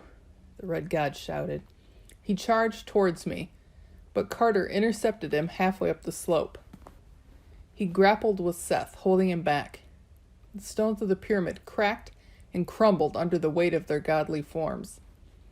All around the base of the pyramid, demons and magicians who'd been pulled through the portal and knocked momentarily unconscious were starting to stir. The book, Sadie. Sometimes it's helpful to have someone other than yourself inside your head, because one can slap the other. Duh, the book. I held out my hand and summoned the little blue tome we'd stolen from Paris, the Book of Overcoming Seth. I unfolded the papyrus. The hieroglyphs were as clear as a nursery school primer. I called for the Feather of Truth, and instantly it appeared, glowing above the pages. I began the spell, speaking the divine words, and my body rose into the air, hovering a few centimeters above the pyramid. I chanted the story of creation, the first mountain rising above the waters of chaos, the birth of the gods, Ra, Geb, and Nut, the rise of Ma'at, and the first great empire of men, Egypt. The Washington Monument began to glow as hieroglyphs appeared along its sides. The capstone gleamed silver. Seth tried to lash out at me, but Carter intercepted him, and the Red Pyramid began to break apart. I thought about Amos and Zia trapped inside under tons of stone, and I almost faltered. But my mother's voice spoke in my mind. "Stay focused, dearest. Watch for your enemy." "Yes," Isis said. "Destroy him." But somehow I knew that wasn't what my mother meant. She was telling me to watch. Something important was about to happen. Through the duat, I saw magic forming around me, weaving a white sheen over the world, reinforcing Ma'at and expelling chaos. Carter and Seth wrestled back and forth as huge chunks of the pyramid collapsed. The Feather of Truth glowed, shining like a spotlight on the red god. As I neared the end of my spell, my words began tearing Seth's form to shreds. In the duat, His fiery whirlwind was being stripped away, revealing a black-skinned, slimy thing like an emaciated Seth animal, the evil essence of the god. But in the mortal world, occupying the same space, there stood a proud warrior in red armor, blazing with power and determined to fight to the death. "I name you, Seth," I chanted. "I name you Evil Day." With a thunderous roar, the pyramid imploded. Seth fell crashing into the ruins. He tried to rise, but Carter swung his sword. Seth barely had time to raise his staff. Their weapons crossed, and Horace slowly forced Seth to one knee. "Now, Sadie!" Carter yelled. "You have been my enemy," I chanted, "and I curse on the land." A line of white light shot down the length of the Washington Monument. It widened into a rift, a doorway between this world and the brilliant white abyss that would lock Seth away, trapping his life force. Maybe not forever, but for a long, long time. To complete the spell, I only had to speak one more line. "Deserving no mercy, an enemy of Ma'at, you are exiled beyond the earth." The line had to be spoken with absolute conviction. The feather of truth required it. And why shouldn't I believe it? It was the truth. Seth deserved no mercy. He was an enemy of Ma'at. But I hesitated. "Watch for your enemy," my mother had said. I looked towards the top of the monument, and in the duat I saw chunks of pyramid flying skyward, and the souls of demons lifting off like fireworks. As Seth's chaos magic dispersed, all the force that had been charging up, ready to destroy a continent, was being sucked into the clouds. And as I watched, the chaos tried to form a shape. It was like a red reflection of the Potomac, an enormous crimson river, at least a mile long and 100 meters wide. It writhed in the air, trying to become solid, and I felt its rage and bitterness. This was not what it had wanted. There was not enough power or chaos for its purpose. To form properly, it needed the death of millions, the wasting of an entire continent. It was not a river. It was a snake. "Sadie!" Carter yelled. "What are you waiting for?" He couldn't see it, I realized. No one but me could. Seth was on his knees, writhing and cursing as white energy encircled him, pulling him towards the rift. "Lost your stomach, witch?" he bellowed. Then he glanced at Carter. "You see, Horace, Isis was always a coward.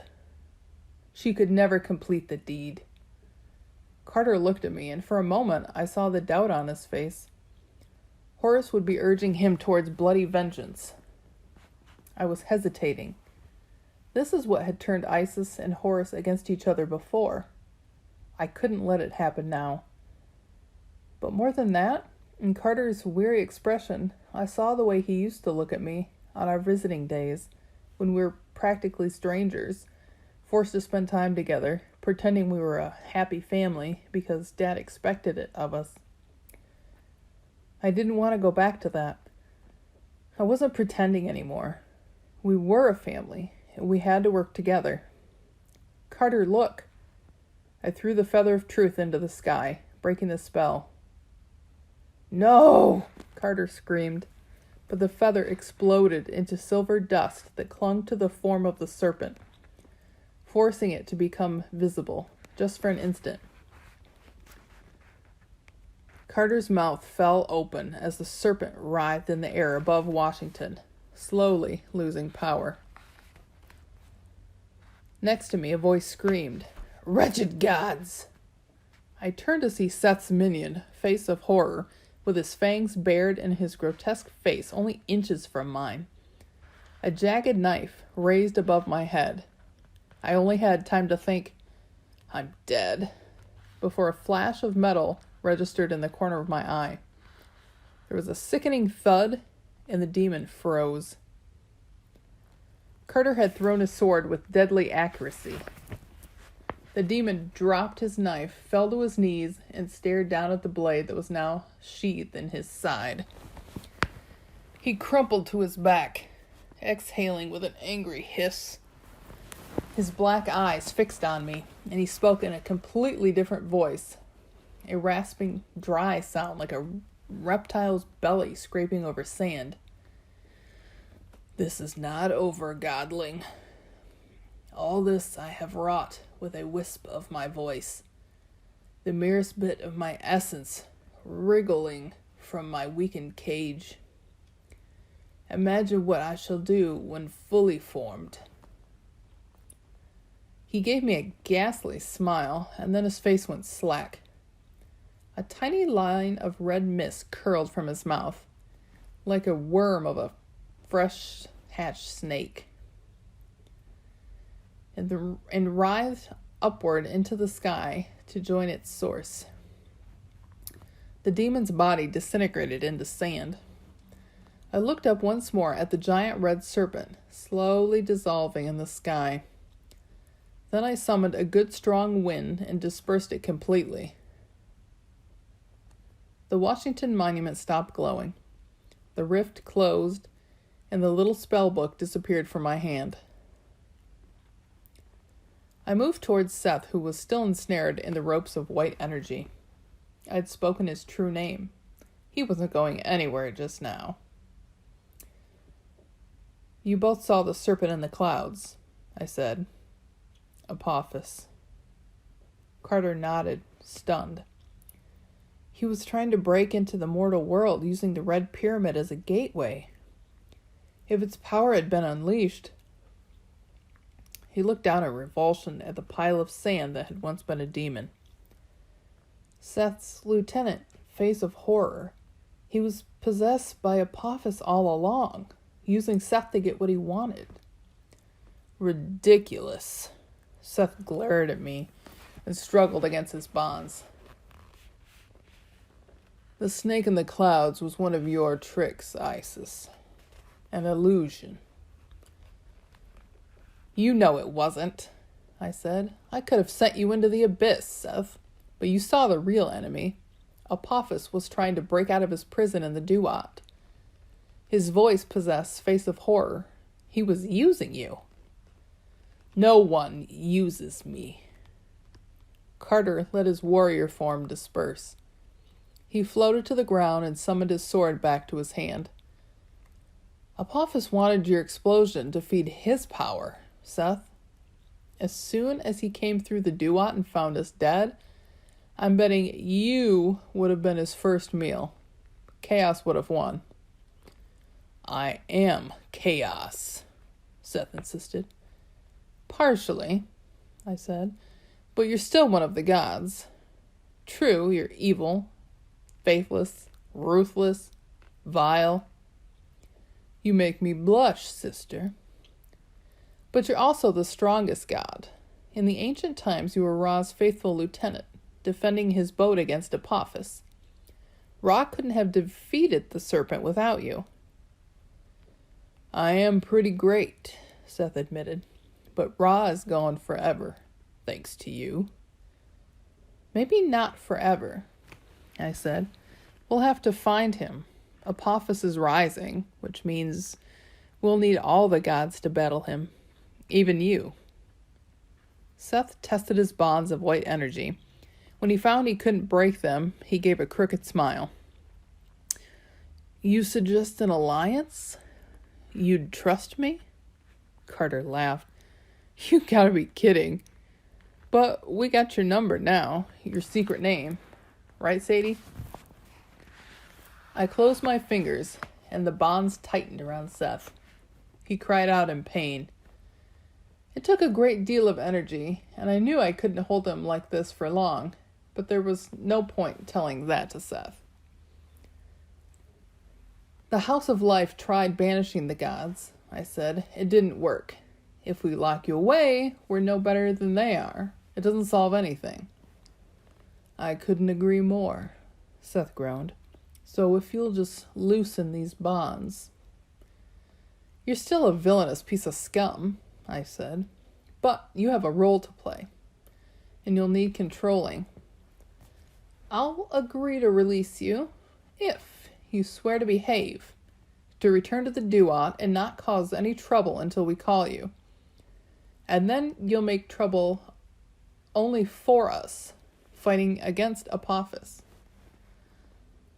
Or I could chop off your head, Carter suggested. That would probably exile you for a good long while. Seth glanced back and forth between us. Make trouble for you, eh? That is my specialty. Swear by your own name and the throne of Ra, I said. You will leave now and not reappear until you are called. Oh, I swear, he said, much too quickly. By my name and Ra's throne and our mother's starry elbows. If you betray us, I warned, I have your name. I won't show you mercy a second time. You always were my favorite sister. I gave him one last shock, just to remind him of my power, and then let the bindings dissolve. Seth stood up and flexed his arms. He appeared as a warrior, with red armor and red skin, a black forked beard, and twinkling, cruel eyes. But in the duat, I saw his other side, a raging inferno just barely contained, waiting to be unleashed and burn everything in its path. He winked at Horace, then pretended to shoot me with a finger gun. Oh, this will be good. We're gonna have so much fun. Begone, evil day, I said. He turned into a pillar of salt and dissolved. The snow in the National Mall had melted in a perfect square, the exact size of Seth's pyramid. Around the edges, a dozen magicians still lay passed out. The poor dears had started to stir when our portal closed, but the explosion of the pyramid had knocked them all out again. Other mortals in the area had also been affected. An early morning jogger was slumped on the sidewalk. On nearby streets, cars idled while the drivers took naps over the steering wheels. Not everyone was asleep, though. Police sirens wailed in the distance, and seeing as how we teleported practically into the president's backyard, I knew it wouldn't be long before we had a great deal of heavily armed company. Carter and I ran to the center of the melted square, where Amos and Zia lay crumpled in the grass. There was no sign of Seth's throne or the golden coffin, but I tried to push those thoughts out of my mind. Amos groaned. What? His eyes clouded over with terror. Seth, he... Rest. I put my hand on his forehead. He was burning with fever. The pain in his mind was so sharp it cut me like a razor. I remembered a spell Isis had taught me while in New Mexico. Quiet, I whispered. Hari. Faint hieroglyphs glowed over his face. Amos drifted back to sleep, but I knew it was only a temporary fix. Zia was even worse off. Carter cradled her head and spoke reassuringly about how she would be fine, but she looked bad. Her skin was a strange reddish color, dry and brittle, as if she suffered a horrible sunburn. In the grass around her, hieroglyphs were fading, the remains of a protective circle, and I thought I understood what had happened. She'd used her last bit of energy to shield herself and Amos when the pyramid imploded. Seth, she asked weakly, is he gone? Yes. Carter glanced at me, and I knew we'd be keeping the details to ourselves. Everything's fine, thanks to you. The secret name worked. She nodded, satisfied, and her eyes began to close. Hey, Carter's voice wavered. Stay awake. You're not going to leave me alone with Sadie, are you? She's bad company. Zia tried to smile, but the effort made her wince. I was never here, Carter. Just a message. A placeholder. Come on, no. That's no way to talk. Find her, will you? Zia said. A tear traced its way down her nose. She'd like that. A date at the mall. Her eyes drifted away from him and stared blankly into the sky. Zia! Carter clutched her hand. Stop that. You can't just... I knelt next to him and touched Zia's face. It was cold as stone, and even though I understood what had happened, I couldn't think of anything to say, or any way to console my brother. He shut his eyes tight and lowered his head. Then it happened. Along the path of Zia's tear, from the corner of her eye to the base of her nose, Zia's face cracked. Small fractures appeared, webbing her skin. Her flesh dried out, hardening, returning to clay. Carter, I said. What? He said miserably. He looked up just as a small blue light drifted out of Zia's mouth and flew into the sky. Carter backed away in shock. What did you do? Nothing, I said. She's a Shapti. She said she wasn't really here. She was just a placeholder. Carter looked bewildered, but then a small light started to burn in his eyes, a tiny bit of hope. Then, the real Zia is still alive. Iskander was protecting her, I said. When the spirit of Nephtes joined with the real Zia in London, Iskander knew she was in danger. Iskander hid her away and replaced her with a Shapti. Remember what Thoth said? Shapti make excellent stunt doubles? That's what she was. And Nephtes told me she was sheltered somewhere, inside a sleeping host. But where? I don't know, I said. And in Carter's present state, I was too afraid to raise the real question. If Zia had been a Shapti all this time, had we ever known her at all? The real Zia had never gotten close to us. She'd never discovered what an incredibly amazing person I was. God forbid, she might not even like Carter. Carter touched her face, and it crumbled to dust. He picked up her wand, which remained solid ivory, but he held it gingerly, as if he were afraid that too would dissolve. That blue light, he began to ramble. I saw Zia release one in the first gnome, too, just like the Shapti in Memphis. They sent their thoughts back to Thoth. So, Zia must have been in contact with her Shapti.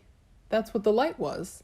They must have, been sharing memories, right? She must know what the Shapti's been through. If the real Zia is alive somewhere, she might be locked up or in some kind of magic sleep, or we have to find her. I wasn't so sure it'd be that simple, but I didn't want to argue. I could see the desperation on his face. Then a familiar voice sent a cold shiver down my back.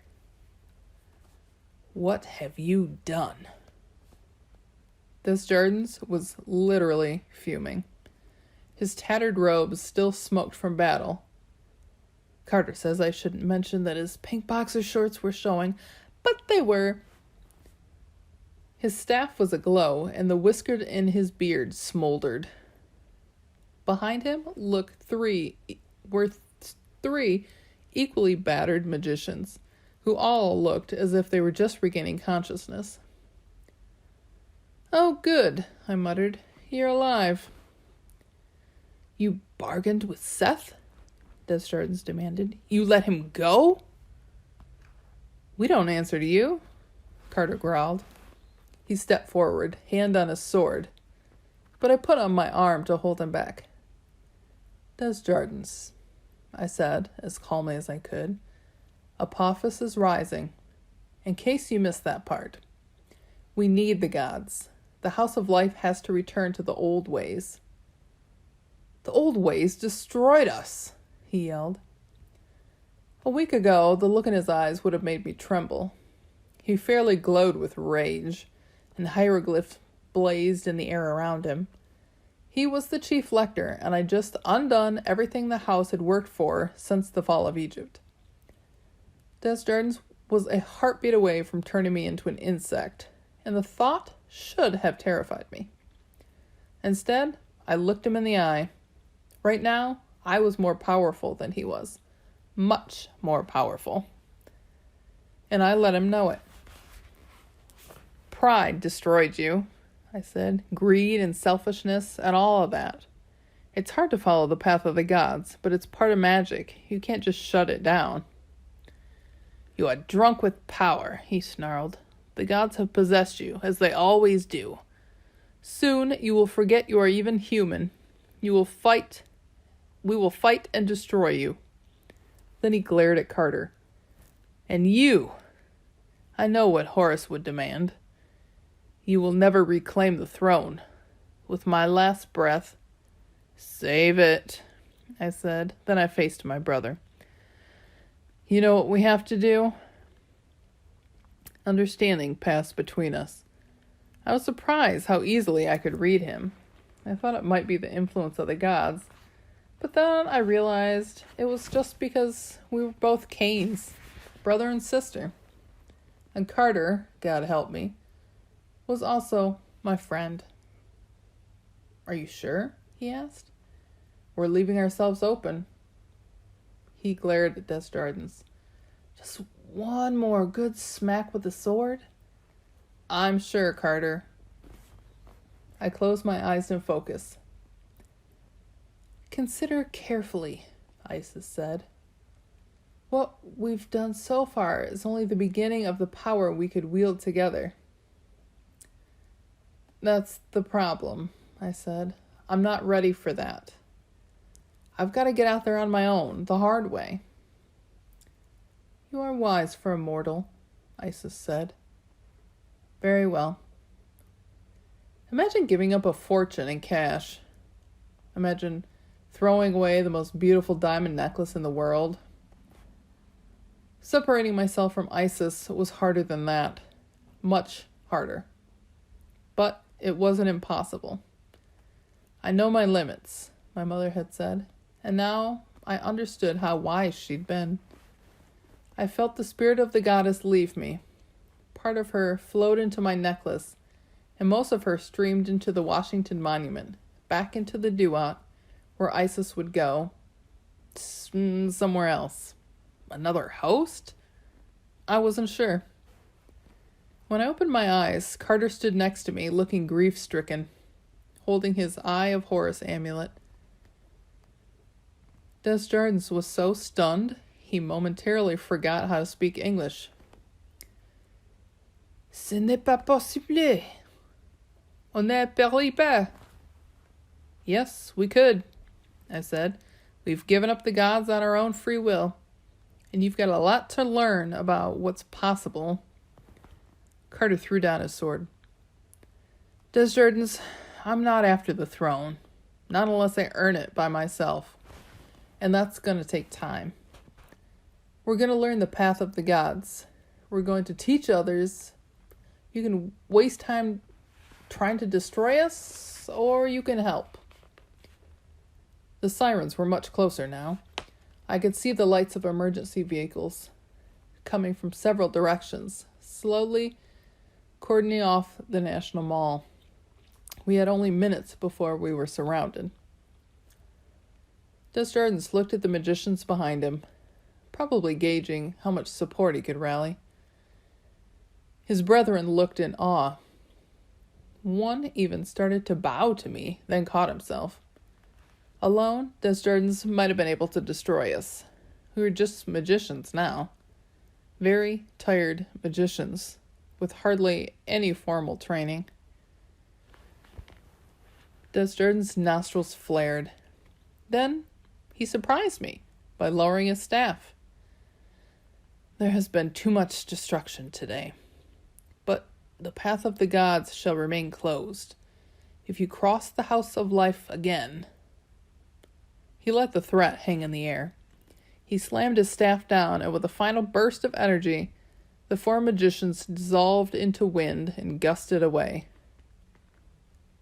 Suddenly, I felt exhausted. The terror of what I'd been through began to sink in. We'd survived, but that was little consolation. I missed my parents. I missed them terribly. I wasn't a goddess anymore. I was just a regular girl, alone with only my brother. Then Amos groaned and started sitting up. Police cars and sinister-looking black vans blocked the curbs all around us. Sirens blared. A helicopter sliced through the air over the Potomac, closing fast. God only knew what the mortals thought had happened here at the Washington Monument. But I didn't want my face on the nightly news. "Carter, we have to get out of here," I said. "Can you summon enough magic to change Amos into something small? A mouse, maybe? We can fly him out." He nodded, still in a daze. "But, Dad, we didn't..." He looked around helplessly. I knew how he felt. The pyramid, the throne, the golden coffin, all of it was gone.